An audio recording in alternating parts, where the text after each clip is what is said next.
Lead ஜெனரேஷனுக்கு AI எப்படி help பண்ணும்? அது எஃபிஷியண்ட்டாக இருக்குமா?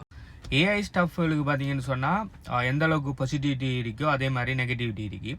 சிலக்கள் ஏஐயை பார்த்து பயங்கரமாக பயப்படுவாங்க. ஐயோ என் வேலை போகுது, என்னை ஏஐ ரீப்ளேஸ் பண்ணிடுமா, என் ஸ்கில்லை ஏஐ ரீப்ளேஸ் பண்ணிடுமா அப்படி இப்படின்னு சொல்லி அனைமனாக பயப்படுவாங்க. சிலக்கள் அதை பற்றி ஏஐ பற்றி எந்த விதமான ஒரு நாலேஜும் இல்லாமல் இருப்பாங்க. ஸோ என்னை பொறுத்த வரைக்கும் ஏஐ பற்றி ஃபுல்லாக கணக்கெடுக்காமல் இருக்கிறதும் போல், அடுத்தது ஏஐயை பற்றி கடுமையாக பயந்து அப்படி நம்மளை ரீப்ளேஸ் பண்ணிடுன்னு சொல்லி பயப்படுறதும் என்னை பொறுத்த வரைக்கும் போல். என்னை பொறுத்த வரைக்கும் இப்போ எப்படி இன்டர்நெட் ஒரு பெரிய ஒரு பூமண்டாக இன்றைக்கி ஒரு 20-30 வருஷத்துக்கு முதல் இன்டர்நெட்டுங்கிற ஒரு வந்து எப்படி ஒரு பூமண்ட் ஆகி அதை வச்சு இப்போ இன்டர்நெட் வரக்குள்ளே இன்டர்நெட்டை பயங்கரமாக கணக்கெடுக்காமல் இருந்தாங்களெல்லாம் பிஸ்னஸ் அவுட் ஆகி போய்த்தாங்க. இன்டர்நெட்டை வச்சு எப்படி என்ன இன்டர்நெட்டை வருதேண்டு அதை பயந்து அதுக்கு இது நெகட்டிவிட்டியை பரப்பி அதை பற்றி தப்பாக கழிச்சு தெரிஞ்சாக்களும் மார்க்கெட்டில் இல்லை.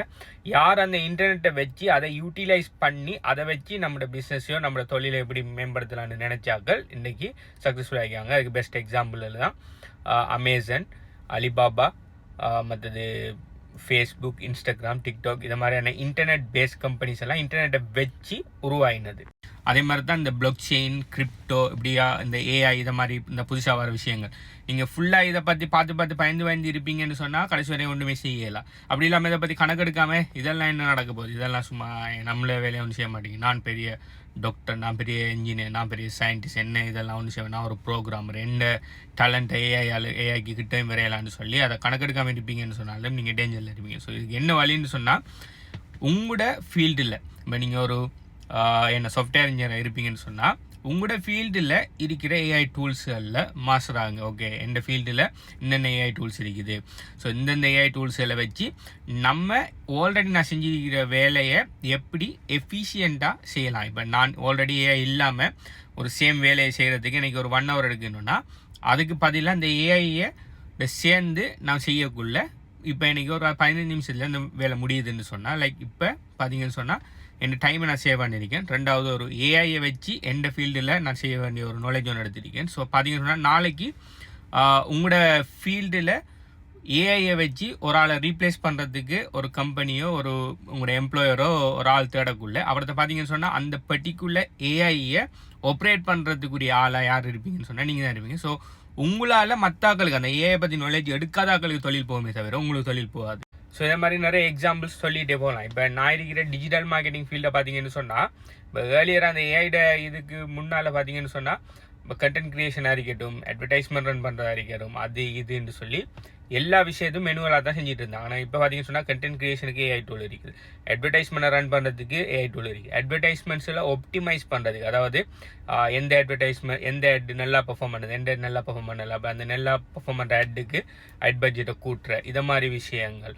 அடுத்தது வர நிறைய விஷயங்களுக்கு பார்த்தீங்கன்னு சொன்னால் இன்றைக்கி எல்லாத்துக்குமே ஏஐ டூல்ஸ்கள் வந்துட்டு. ஓகே, ஸோ இப்போ நான் பார்த்தீங்கன்னா நான் எல்லா ஏஐ டூல்ஸ்லையும் மேக்ஸிமம் என்னால் எவ்வளோக்கு அவ்வளோக்கு நான் லேர்ன் பண்ணிட்டு இருக்கேன். இப்போ நாளைக்கு அந்த ஒரு பர்டிகுலர் ஜப்பான்ட ஒரு தனிநபர் செய்கிறது பதிலாக ஒரு ஏஐயை வச்சு ரீப்ளேஸ் பண்ண போகிறாங்கன்னு சொன்னேன். ஏதோ ஒரு கம்பெனி ஒரு எம்ப்ளாயர் உண்டு, அவர் முதலாவது தேடுவார் அந்த ஏஐ இம்ப்ளிமெண்ட் பண்ணுறது தெரிஞ்ச ஒரு ஆளை தான் முதலாவது தேடுவாரே தவிர அவரே போய் எல்லாம் செய்ய மாட்டார். ஈவன் அவருக்கு இந்த ஏஐ டூலை தான் பாவிக்கணும், இந்த இப்படி தான் செய்யணும் எல்லாமே தெரிஞ்சிருந்தாலும் அநேகமான என்டர்பிரனர்ஸ் அண்ட் பிஸ்னஸ் ஓனர்ஸ் பார்த்தீங்கன்னா அவங்களுக்கு அதில் போய் மெனக்கெடுக்கிற டைம் இருக்க மாட்டேங்க. ஏன்னா அவங்கள மெயின் நோக்கம் பார்த்தீங்கன்னா அவங்களோட ப்ராடக்ட் அண்ட் சர்வீஸை மேக்ஸிமம் பெஸ்ட்டாக கொடுக்குறது அவங்களோட நோக்கம். ஸோ அதை விட்டுட்டு அதுக்கு அடிஷனல் வேலை எல்லாமே என்ன செய்வாங்க, அவுட் சோர்ஸ் பண்ண தான் பார்ப்பாங்க.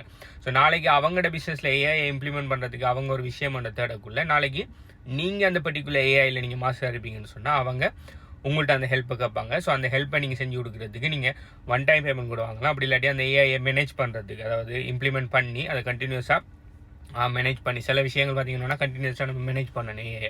ஏஐங்கிறது 100% 100% ஆட்டோமேட்டிக்காக ஒர்க் பண்ணுமாண்டா இல்லை, அதை ஒரு ஆப்ரேட்டர் ஒன்று வேணும். ஏஐ என்ன தான் எஃபிஷியண்டாக இருந்தாலும் அதுக்கு ஒரு ஆப்ரேட்டர் கட்டாயம் வேணும். ஸோ அந்த ஆப்ரேட்டரை நீங்கள் மாறுவீங்கன்னா நாளைக்கு ஏஐயில் உங்களுக்கு தொழில் போகாது, ஏஐயில் உங்களுக்கு தொழில் உருவாகும். ஸோ இந்த கொஷனுக்கு பார்த்தீங்கன்னு சொன்னால் ஏஐயில் லீட் ஜென்ரேட் பண்ணுறது நான் ரிசர்ச் பண்ண மாட்டுக்கு நார்மலாக லீட் ஜென்ரேட் பண்ணுறதை விட ஏஐ டூல்ஸு இல்லை, அதாவது மனிதன் இன்புட் கட்டாயம் இருக்கணும், அதோட சேர்த்து ஏஐட ஹெல்ப் எடுக்கக்குள்ள நல்ல என்ன குவாலிட்டியான லீட்ஸுகளை எடுக்கலாம். அதை நம்மளோட லீட் ஜென்ரேஷனை இம்ப்ரூவ் பண்ணுது ஏஐ. இதை பற்றி மற்றாக்கள் நினைங்க, நீங்கள் ஏஐயை வச்சு என்ன பயப்படுறீங்களா, அப்படி இல்லாட்டி ஏஐயை வச்சு நெக்ஸ்ட் லெவலுக்கு போகிறதுக்குரிய ஏஐ நாலேஜில் அடிக்கிங்களா இல்லையான்னு சொல்லி கீழே கமெண்ட் பண்ணுங்கள்.